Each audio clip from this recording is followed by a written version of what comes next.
Hi everyone, welcome to my channel Sunita's recipes. ఈరోజు బ్రెడ్తో ఇలా sweet చేసి చూపిస్తున్నాను అండి. ఇక్కడ 5 to 6 బ్రెడ్ స్లైసెస్ ఉన్నాయి.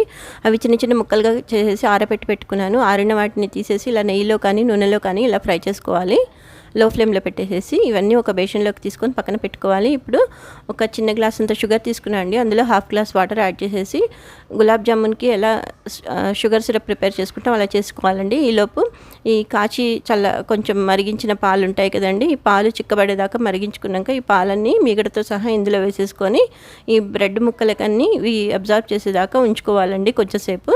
ఈలోపు ఈ షుగర్ సిరప్ ప్రిపేర్ అయిపోతుందండి. ఇప్పుడు చూస్తున్నారు కదా, కొంచెం సేపు అయ్యాక చూస్తే పాలు మొత్తం ఇలా అబ్జార్బ్ అయిపోయాయండి, కొంచెం ఏమీ పాలు లేకుండా. ఇప్పుడు ఈ షుగర్ సిరప్ కూడా వేడిగా ఉండగానే ఇలా ఈ బ్రెడ్ స్లైసెస్ మీద ఇలా వేసేసుకోవాలండి. బ్రెడ్ స్లైసెస్ అన్నీ ఈవెన్గా ఫ్రై చేసుకుంటే బాగుంటుందండి. ఇక్కడ కొంచెం ఫుడ్ కలర్ యాడ్ చేస్తున్నాను, మీకు ఇష్టం లేకపోతే స్కిప్ చేయొచ్చు. కొంచెం ఇలాచీ పౌడరు అలాగే ఫ్రై చేసిన డ్రై ఫ్రూట్స్ వేసేసి గార్నిష్ చేసుకొని తింటే చాలా టేస్టీగా ఉంటుందండి. Thank you for watching.